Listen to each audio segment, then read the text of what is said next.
Assalamualaikum warahmatullahi wabarakatuh. Berjumpa kembali bersama channel Ruang Bimbel. Kami doakan semoga teman-teman semua sehat selalu. Channel ini juga membahas seputar soal-soal P3K. Pada video kali ini kita akan membahas tentang materi soal-soal P3K atau kisi-kisi tentang P3K bagian kedua. Bagi teman-teman yang belum sempat menonton video bagian pertamanya, silahkan lihat linknya di kolom deskripsi. Sebelum kita masuk ke inti videonya, bagi teman-teman yang baru bergabung atau yang belum mensubscribe channel ini, silahkan diklik tombol subscribe-nya agar channel ini bisa berkembang dan bermanfaat bagi banyak orang. Jangan lupa klik lonceng notifikasinya agar teman-teman tidak ketinggalan informasi terbaru dari channel ini. Dan jangan lupa tonton video ini sampai habis. Semoga video ini bermanfaat. Mari kita mulai. Soal nomor 1. Target kompetensi dasar menguraikan kosakata dan konsep tentang keragaman benda berdasarkan bentuk dan wujudnya dalam bahasa Indonesia atau bahasa daerah melalui teks tulis, lisan, visual, atau eksplorasi adalah pilihannya A. Mengidentifikasi kota dalam bahasa melalui teks tulis, B. Menyimpulkan kosakata dalam bahasa Indonesia melalui eksplorasi lingkungan, C. Memisahkan kosakata tentatif benda-benda di lingkungan peserta didik, D. Menganalisa kosakata dalam bahasa Indonesia melalui visual, E. Menjelaskan kosakata dalam bahasa Indonesia melalui teks tulisan. Kita lihat dulu inti dari kalimat ini, yaitu target kompetensi dasar menguraikan. Berarti jawabannya adalah C. Memisahkan kosakata tentang benda-benda di lingkungan peserta didik. Soal nomor 2. Perkembangan kognitif peserta didik sekolah dasar berada pada taraf operasional konkret, sehingga mereka merasa kurang memahami materi pembelajaran yang disampaikan gurunya secara verbal saja. Proses pembelajaran tersebut akan efektif jika disertai dengan menggunakan. Kita lihat dulu inti dari pertanyaan ini adalah operasional konkret. Jadi operasional konkretnya sehingga mereka merasa kurang memahami materi pembelajaran yang disampaikan gurunya secara verbal saja. Proses pembelajaran tersebut akan efektif disertai dengan menggunakan. Pilihannya adalah A. Media cetak, B. Media grafis, C. Media gambar, D. Media benda nyata, dan E. Media poster. Kita lihat jawabannya adalah D. Media benda nyata. Soal nomor 3. Saya ditempatkan suatu ruangan dengan teman kantor yang tidak saya sukai dan memiliki relasi kerja yang buruk dengan saya. Maka sikap saya akan... Nah, kita lihat dulu. Inti dari kalimat ini adalah teman kantor yang tidak saya sukai. Nah, kita memiliki teman kantor yang tidak kita sukai, tetapi kita ditempatkan dalam satu ruangan. Bagaimana sikap kita? Pilihannya adalah A. Memperhatikan pekerjaannya dan melaporkan setiap kekurangannya, B. Biasa saja dan tidak merasa terganggu, C. Segera mengajukan permintaan untuk pindah ruangan, D. Berusaha membuatnya tidak nyaman supaya dia pindah, E. Berusaha berkomunikasi dan memperbaiki hubungan saya dengannya. Kita lihat jawabannya adalah jawabannya E. berusaha berkomunikasi dan memperbaiki hubungan saya dengannya. Soal nomor 4. Saya merasa marah dan kecewa pada sesuatu. Saya biasanya, kita lihat intinya, merasa marah dan kecewa. Biasanya kalau kita merasa marah dan kecewa pada sesuatu, apa yang kita lakukan biasanya? Di sini pilihannya adalah A. Menghindari hal yang membuat saya kecewa dan marah tersebut. B. Menyendiri dan banyak berdoa. C. Melampiaskan kemarahan saya dengan memarahi orang. D. Menangis sampai perasaan kecewa saya hilang. E. Tidak melakukan apa-apa dan tetap seperti biasa. Kita lihat jawabannya adalah B. Menyendiri dan banyak berdoa. Mudah-mudahan dengan kita banyak berdoa, perasaan marah dan kecewa itu bisa menghilang. Soal nomor 5. Ketika gagal mencapai suatu tujuan yang saya inginkan, maka sikap saya adalah ketika gagal mencapai suatu tujuan. Pilihannya adalah A. Mencari dengan seksama siapa yang turut bertanggung jawab terhadap kegagalan saya. B. Mengambil waktu untuk menenangkan diri. C. Bersedih hati. D. Melakukan introspeksi dan memperbaiki kegagalan tersebut.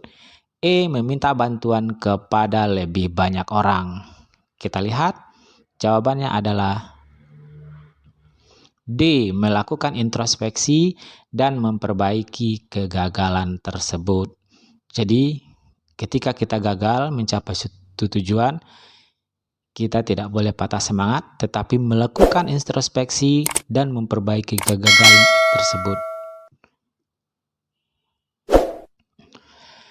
Soal nomor 6. Contoh penerapan teori behavioristik yang dapat dilakukan oleh guru dalam praktik pembelajaran adalah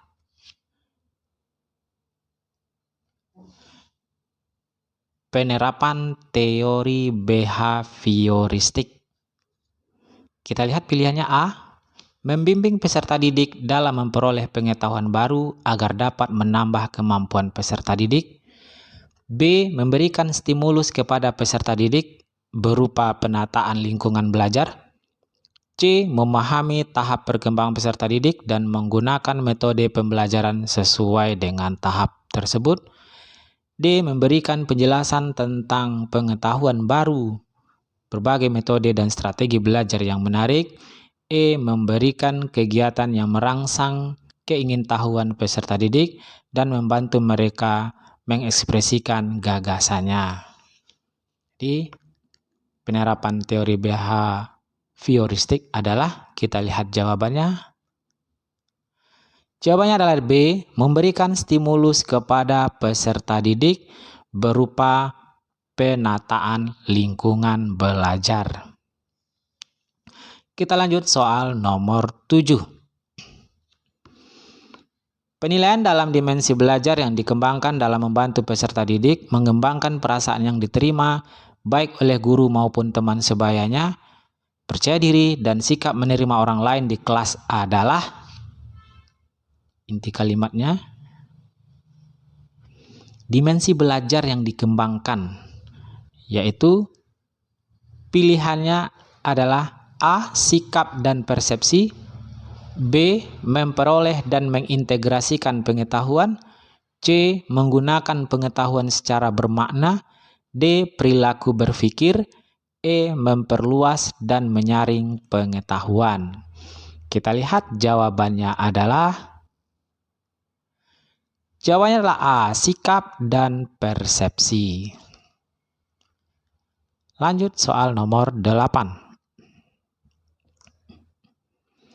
Salah satu kegiatan menjawab pertanyaan atau membuktikan benar atau tidaknya hipotesis merupakan sintak discovery learning, kecuali. Nah, di sini yang ditanya adalah discovery learning. Sintak discovery learning. Pilihannya adalah A. Pemvalidasian hasil temuan, B. Pembuktian hasil temuan, C. Pernyataan atau identifikasi masalah, D. Pengolahan data, E. Pengumpulan data. Kita lihat jawabannya adalah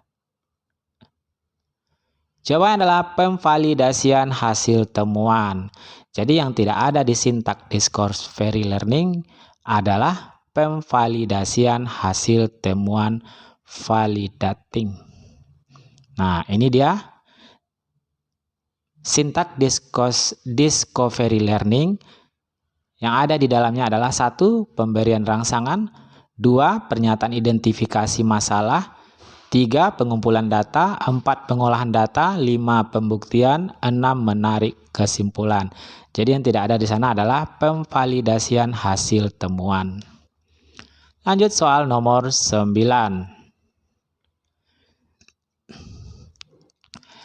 Teori belajar yang mengutamakan perubahan tingkah laku pada individu yang belajar dengan mengutamakan hubungan stimulus dan respon merupakan teori belajar.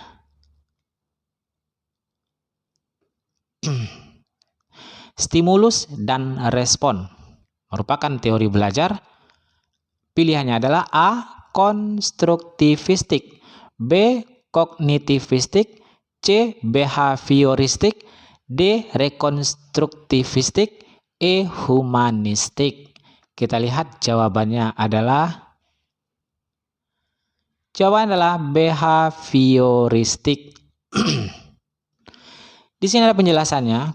Konstruktivistik adalah membangun sendiri, kognitivistik adalah perubahan persepsi dan pemahaman, behavioristik adalah perubahan tingkah laku karena stimulus dan respon, rekonstruktivistik adalah tindakan menciptakan suatu makna dari apa yang dipelajari, pembinaan dari pengalaman demi pengalaman, humanistik adalah kemanusiaan.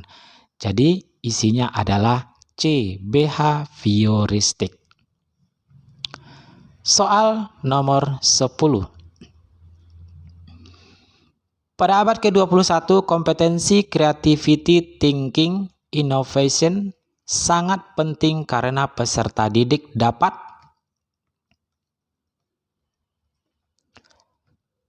kompetensi creativity thinking innovation. Pilihannya adalah bekerjasama dalam sebuah kelompok dalam memecahkan sebuah permasalahan yang ditentukan, B. Mengkomunikasikan ide-ide dan gagasan secara efektif menggunakan media lisan, tulisan, maupun teknologi, C. Menghasilkan, mengembangkan, dan mengimplementasikan ide-ide mereka secara kreatif, baik secara mandiri maupun kelompok, D. Mencari sendiri tanpa bantuan guru dan menemukan alternatif pemecahan masalah dari berbagai sumber belajar dalam rangka mengembangkan pola pikir, E. Mengidentifikasi, menganalisis, menginterpretasikan, dan mengevaluasi bukti-bukti argumentasi, klaim, dan data-data yang tersaji secara luas. Kita lihat jawabannya adalah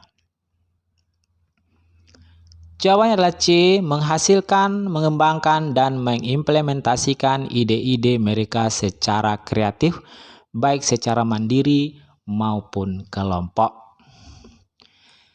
Demikianlah video kita pada kali ini. Semoga video ini bermanfaat dan semoga teman-teman yang sedang mengikuti tes P3K semoga mendapatkan nilai yang bagus dan menjadi abdi negara. Amin ya Rabbal Alamin.